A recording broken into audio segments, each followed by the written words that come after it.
បងប្អូនដែលកើតនៅក្នុងឆ្នាំទាំង6នេះបងប្អូនត្រៀមទទួលនៃសំណាងនិងការទទួលបាននៅរាសីខ្ពស់ក្នុងការដែលមានទ្រព្យចូល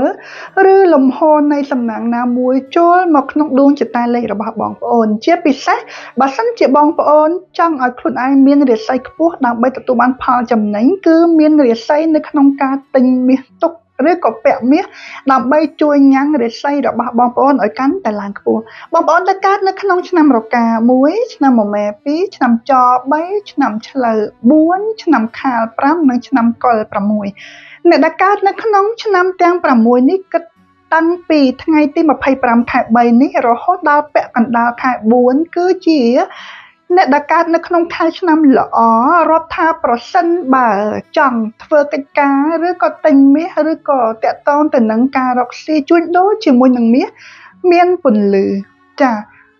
ទី1នៅវេលាដែលបងប្អូនកើតនៅក្នុងឆ្នាំទាំង6នេះចង់ទិញមាសមិនរាប់ថាលក្ខឆុងឡើយមានបុគ្គលមួយចំនួនដែលអាចមានការលក្ខឆុងមាសការលក្ខឆុងមាសវាប្រៀបដូចជាអ្វីម្យ៉ាងនៅវេលាដែលយើងទិញទៅ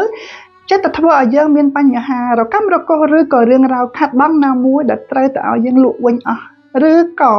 ពេលដែលយើងទិញទៅចេះតែមានការខាត់បងនិងការក្តៅក្រហាយនៅក្នុងក្រុមគ្រួសារណាមួយបែបនេះឯងហៅថាលក្ខឆុងមាសក៏ប៉ុន្តែអ្នកនៅក្នុងឆ្នាំទាំង6នេះបើទិញនៅក្នុងចន្លោះពេលពីថ្ងៃទី25រហូតដល់ពាក់កណ្ដាលខែ4រាប់ថាទទួលបាននៃងៅហេងទី1មិនលក្ខឆុងមាស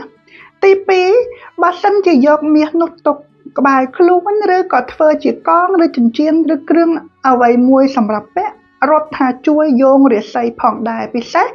ល្អនិងស័ក្តិសមសម្រាប់អ្នកដែលសន្សំមាសអ្នកដែលកើតនៅក្នុងឆ្នាំទាំង6ដែលខ្ញុំបានលើកឡើងមានរកាមមែចឆ្លូវខាលកុលទាំង6ឆ្នាំនេះគឺកំពុងតែពេញពន្លឺជាមួយនឹងរឿងមាសពិសេសខ្លាំងជាងគេគឺអ្នកដែលកើតនៅក្នុងឆ្នាំរកាឆ្នាំចហើយនិងឆ្នាំកុល3ឆ្នាំហ្នឹងគឺពន្លឺពេញខ្លាំងជាមួយនឹងមាសបើសិនជាចង់រកស៊ីជួញដូរទិញទុកដើម្បីលក់ចំណេញនៅពេលក្រោយគឺរាប់ថាជារឿងល្អផងដែរក៏ប៉ុន្តែនៅក្នុងវីដេអូនេះខ្ញុំលើកឡើងតាក់ទងទៅនឹងដួងចិត្តតាដែលត្រូវនឹងមាសបើសិនជាបងប្អូនទិញតែបន្តិចបន្តួចសម្រាប់ដាក់តាមខ្លួនធ្វើជាចិញ្ចៀនធម្មតាពាក់លើខ្លួនពិសេសពាក់នៅក្នុងដៃកណ្ដាលផ្នែកខាងឆ្វេងក្តីខាងស្ដាំក្តីសុទ្ធតែនាំឲ្យបងប្អូនមានងៅហេងនិងមានលាភដូចគ្នាបងប្អូនដឹងទេមានសិស្សគុណមួយចំនួនដែលគាត់មាននិស្ស័យកប់ជាមួយមាសពេលដែលយើងទិញមាសហើយមាសនឹងចូលមកទៀតចាទិញហើយនឹងស្រូបមកទៀតហើយបើសិនជាបងប្អូនដែលជាអ្នកជឿលើរឿងងៅហេងហើយជាអ្នកនិយមពាក់ខ្សែដៃពីរសៀវបែបនេះបងប្អូនអាចយកមាសរបស់បងប្អូនធ្វើជាសត្វពីរសៀវហើយយកមកអភិសេកនឹងប្រសិទ្ធិដើម្បីពាក់ជាប់ខ្លួនដាស់នៃអំណាចរាសីឲ្យខ្លួនឯងកាន់តែមានរាសីខ្ពស់ការពីអំពើមុនខ្មៅជួយនៅក្នុងការស្រូបទាញលាភសំណាងឲ្យ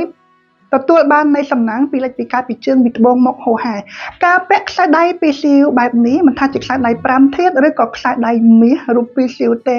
ឆ្លងកាត់កិច្ចអភិសេកនឹងញ៉ាំងឲ្យយើងមានរាសីខ្ពស់អ្នកដែលមានរាសីដាក់ជួយយកឲ្យមានរាសីខ្ពស់អ្នកដែលមានរាសីខ្ពស់នឹងកាន់តែមានលាភធំបងប្អូននៅវេលាដែលយើងគង់ជាមួយនឹងទ្រព្យអ្វីមួយចាដូចជាទ្រព្យជាមាសឬក៏ទ្រព្យជាដីឬក៏គង់ជាមួយនឹងការកាន់នៃរាសីឡើងខ្ពស់រហូតអាហ្នឹងនឹងធ្វើឲ្យយើងមានលាភសំណាងហូរចូលពីលេខពីកើតពីជើងពីត្បូងពិសេសអ្នករកស៊ីថែមម្ដងខ្ញុំ recommend នៅក្នុងចន្លោះវេលានេះគួរតែពាក់ចិញ្ចៀនមាសស្ដើងក៏បានដែរពាក់ជាប់ខ្លួនហើយពេលលាល្អដែលគួរពាក់ចិញ្ចៀនមាសសម្រាប់អ្នកដែលកើតឆ្នាំទាំង6ហ្នឹងក្នុងករណីអត់ទាន់មានគឺថ្ងៃទី26ខែ3នេះរហូតដល់ថ្ងៃទី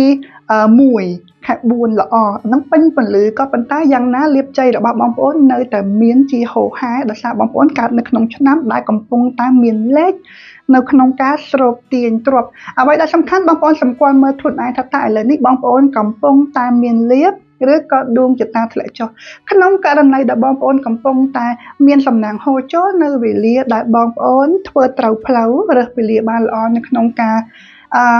ទិញទ្រព្យចូលបងប្អូននឹងមានសំណាងអុសបានទ្រព្យផ្សេងមកទៀតក៏ប៉ុន្តែបើក្នុងឥឡូវនេះបងប្អូនកំពុងតែមានដួងចតាធ្លាក់ចុះ មានអារម្មណ៍ស្មុគស្មាញវិលវល់លក់មិនសូវដាច់បងប្អូនត្រូវតែការពារខ្លួនការការពារខ្លួនឬក៏ធ្វើកិច្ចបញ្ជាគ្រោះការយន់ការឆុងឬក៏បងប្អូនអាចជាវជាយ័ន្តដូចអ្នកគ្រូអញ្ចឹងក៏បានដែរយ័ន្តព្រះអង្គកណេសឬក៏ខ្សែដៃពីរសៀវដូចអ្នកគ្រូពាក់ជាប់ខ្លួនដើម្បីឲ្យរាសីរបស់បងប្អូនឡើងខ្ពស់ចន្លោះពីចុងខែ3រហូតដល់ពាក់កណ្ដាលខែ4ណាចាចំពោះបងប្អូនដែលចង់ជាវត្ថុមង្គលជាវស័ព្ទប្រចាំឆ្នាំទាំង12ដើម្បីកាយឆុងឬក៏ជាវខ្សែដៃ5ធាតុដូចអ្នកគ្រូកំពុងតែពាក់នេះឬក៏ចង់ជាវយ័ន្តផ្សេងបងប្អូនអាចទាក់ទងមកអ្នកគ្រូតាមរយៈ Telegram លេខ069 61 51 59 ឬក៏ឆាតមកចូល account Facebook អ្នកគ្រូផ្ទាល់ក៏បានដែរ account ឈ្មោះ Bipingly បញ្ជាក់ណាបងប្អូនរាល់វត្ថុមង្គលឬក៏ស័ព្ទទេពនិងវត្ថុទាំងឡាយដែលបងប្អូនជាវពីអ្នកគ្រូទៅនឹងមានការធ្វើកិច្ចអភិសេកឬក៏ប្រសិទ្ធិជាពិសេសទៅតាមឈ្មោះនិងលេខអត្តខែឆ្នាំរបស់បងប្អូនដើម្បីឲ្យកាន់តែមានឫទ្ធិពូកែស័ក្តិសិទ្ធិណាហើយមួយវិញទៀតបងប្អូនក៏អាចទាក់ទងមកអ្នកគ្រូដើម្បីរកអ្នកគ្រូទស្សន៍ទាយធ្វើកិច្ចលើកយន្តការរាសីការឆុងឬក៏ធ្វើកិច្ចដាក់អំពើបាក់មុខបើករកស៊ីឬក៏ដាក់អំពើដើម្បីឲ្យជាពីជំងឺផ្សេងៗបងប្អូនក៏អាចទាក់ទងមកអ្នកគ្រូបានដូចគ្នាណា